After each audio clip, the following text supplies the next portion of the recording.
Guys, we made it to the U.S. Feels like we're just kind of stumbling towards the finish line at this point.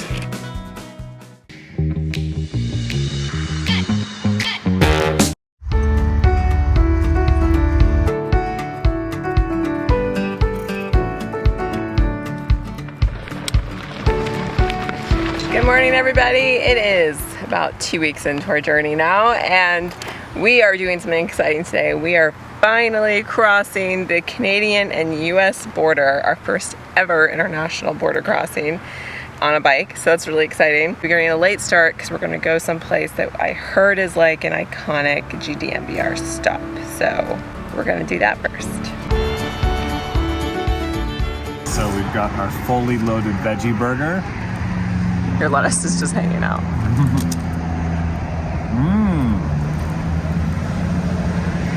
It actually tastes really good, like it's been barbecued. Ooh. Really good flavor. And these yam fries. Oh, these are good. Very crispy. This is a small ice cream.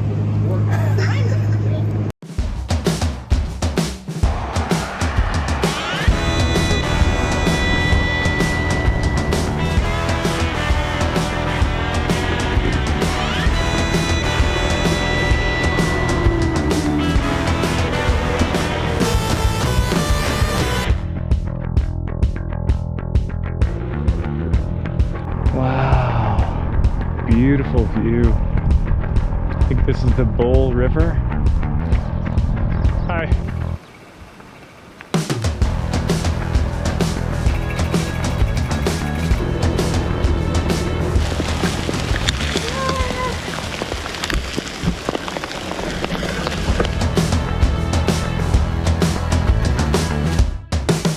It started pouring, guys.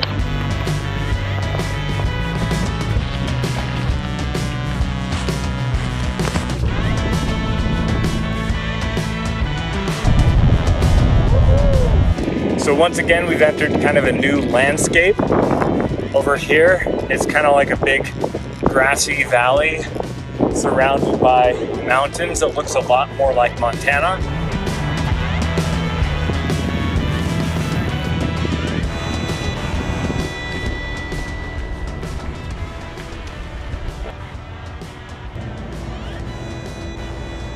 We really felt like something cold because it's so hot today. So we got these guys. You guys know how we've seen a lot of creatures, lots of different animals on this trip. Today has been all about the grasshopper.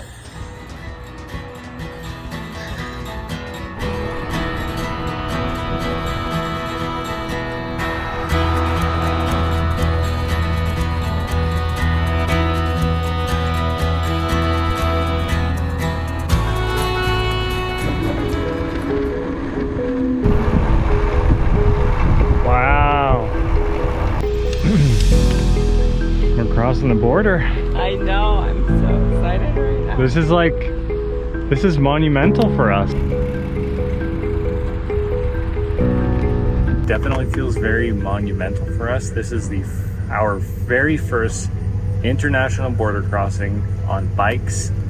We're hoping it's not the last though, because we got we'd love to do bike touring in other parts of the world, but yeah, it feels like a big step. This is really cool. Yay! Yeah, all right. Thank you. Good luck to you. Guys, we made it to the U.S. This is crazy, honestly. It feels very accomplishing, this, crossing a border.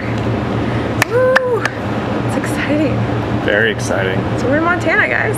Now I think we're gonna head to Eureka. I think it's only like, what, 11 miles or something? Something like that. Pretty flat. Yep. Did it. Welcome to Montana. Route takes you as close to the border as you really can get, because just on the other side of this fence, that's Canada. So those horses over there, those are Canadian horses. And it's weird that it's such a small barrier for an international border. Like, you could hop the fence so easily. Do you want to? I would advocate that.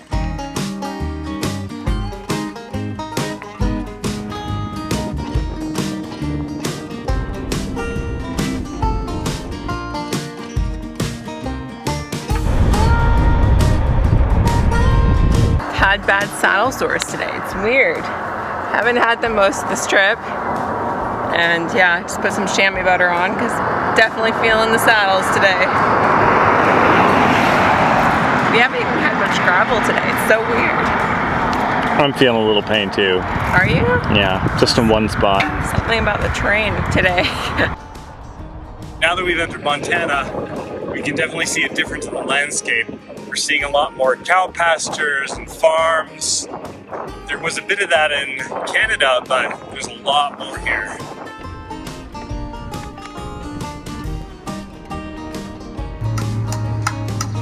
Salad in a bag.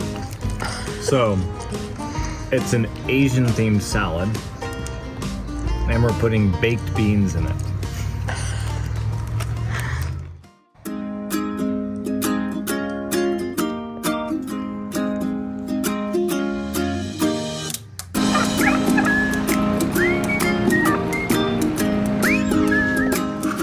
Good morning, everyone. We are starting the morning right with some breakfast and drinks, and the whole reason we really came here was not for the food, but it's so that we can charge stuff. We got about 2 days left, and our big battery banks are running really low. I'm just not sure they'll make it the 2 days because of how frequently I have to charge my phone since I'm using it for navigation. So we're here to charge it, also the drone battery. All right, guys, we are fully charged. It's about an hour and a half later, and now we are gonna hit the trail. Hopefully before it gets too hot. Today's gonna be another 90-degree day, and we're going up a crazy pass. Are you feeling pretty? That's why we have Skittles. All right, this gathering place, coffee shop, guys, up here in Eureka is the place to hang out. Really nice people there. Nice cozy vibe.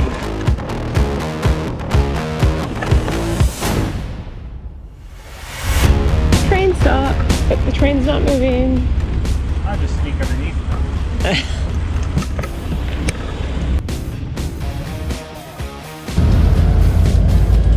Kicking off the day with a big hill.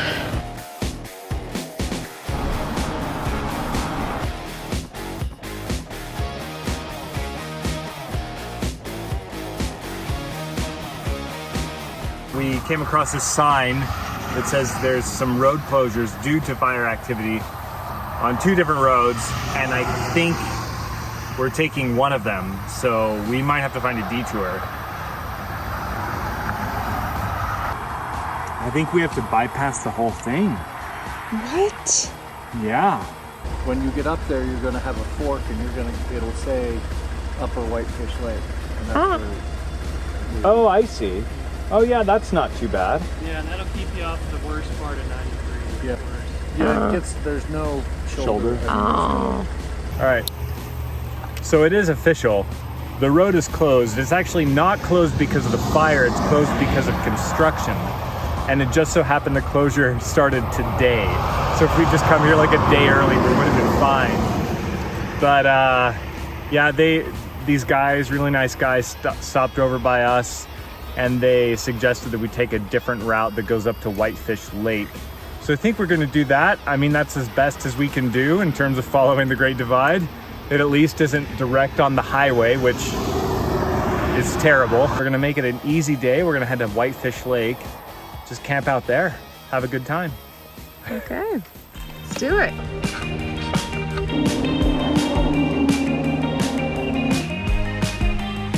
Look at all these freaking grasshoppers, holy balls.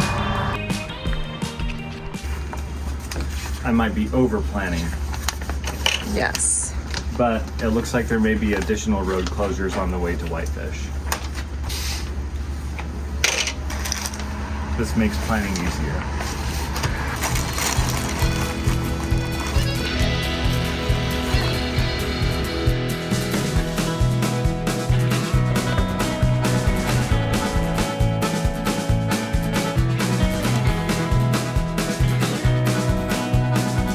We just met 3 other cyclists, and it's just nice seeing so many people take so much time to like fulfill their dreams. We've met so many people on the road who come up to us and seeing that we're biking and say, oh, they wish they would have done this. And yeah, I just think you should do it. If you want to do it, do it. Life's short. And there are people who are doing it. Lots of people doing long journeys. So it's awesome. Beautiful lake. All right, guys, so this is where we are backroads navigating off the trail. Here goes nothing.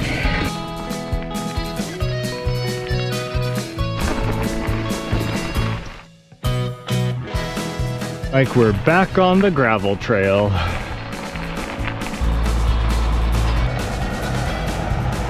It would have been so much easier to just head straight to Whitefish on the highway. So much shorter. We could have got there today, but we felt like we have 2 more days left, so we might as well take advantage of it.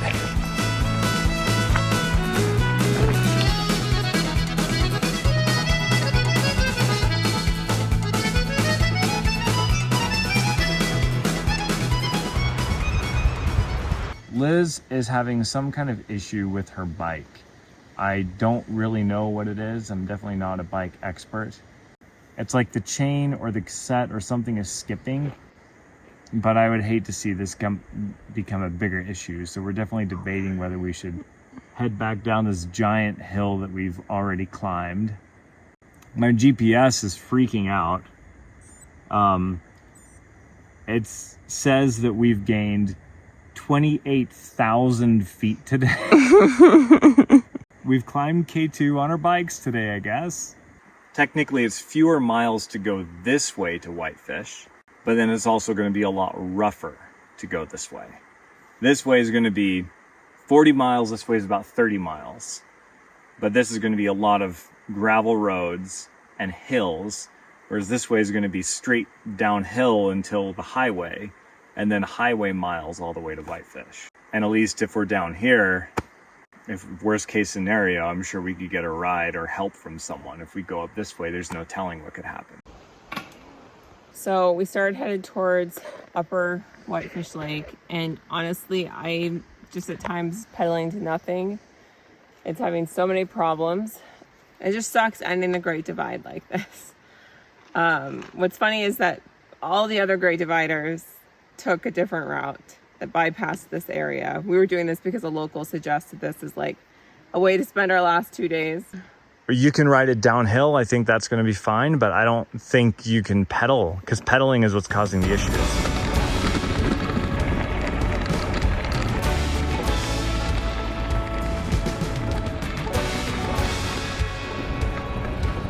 Not the most proudest moment of our lives, but our headlamps and our flashing lights are dead. It's dark, and this is just not great. Oh boy. Maybe that's a good spot. Maybe.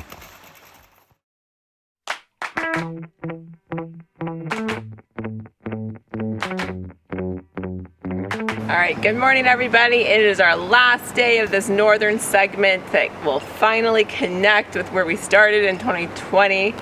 Can't believe it's the last day. That's kind of crazy. It's definitely not fully the way we anticipated ending it. My bike, honestly, I don't know if it's even gonna make it. Like, it's making so many noises and won't stay in any gear. And honestly, we're gonna be limping it if we somehow make it. But we're literally 25 miles of highway because that one road's closed. And so I feel like I would hate it if we didn't link up those segments. So this might be dumb, but we're gonna give it a go on my crippling bike. All right, so we're gonna do a quick cleanup. Whoa. Dude, we should have been doing this every morning. We're gonna see how my bike's doing today. I imagine it's gonna be the same as we left it last night, unless there was a little fairy who fixed it during the night. Yep, so it pretty much does this whole time. Oh gosh, no, I think it might be worse, honey. Oh no. No, I can't even. Yeah, so yeah, chain just keeps slipping. So let's hope it makes it to 25 miles. After doing a little bit of research, I think the free hub is having some issues. I think it's worn down. Maybe some of the internal parts are worn down and it's not engaging, but That's my best guess. I guess we'll see when we get to a bike shop.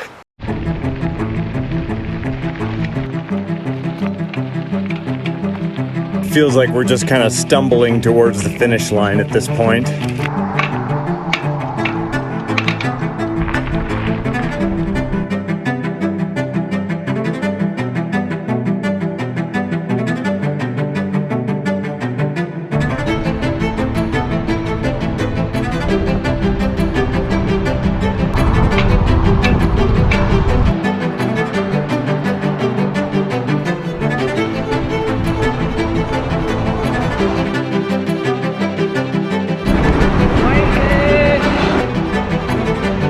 Final stretch. The final quarter of a mile, and Liz has resorted to pushing off the ground because now it slips with pretty much every pedal stroke. Every single pedal stroke, it slips. So we can only coast downhill at this point. This is quite a way to finish this up. We've literally now had to stop and walk the bike about 2 blocks from this bike shop. Oh my goodness.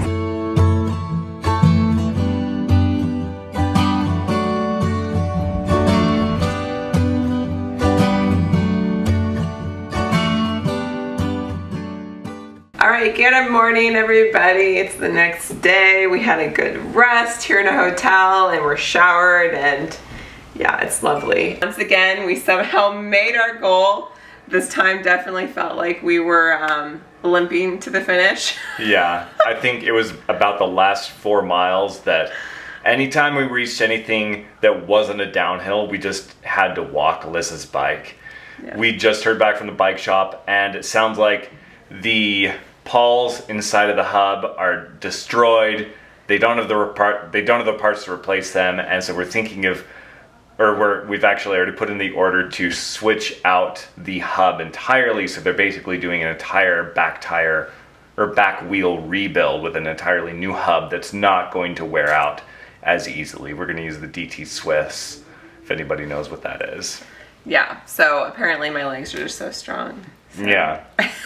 Anyways, guys, thank you for watching our journey. And I can't believe now we've biked then between Jasper National Park to almost Colorado. Yeah. Which is crazy. And if you aren't subscribed yet, please click the subscribe button and give the video a like. That would really help support our channel.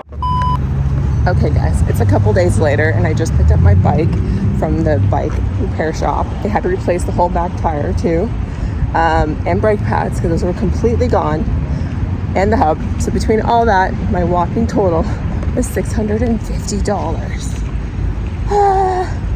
This has been an expensive bike trip.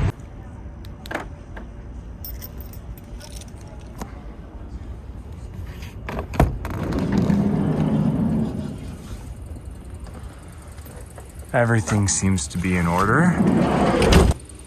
Lights still work. Still a mess. It looks like we left some things out here. We had planned to bring cheese, carrots, and hummus with us, and apparently they've been just sitting on the counter for the past 2.5 weeks. That's not good.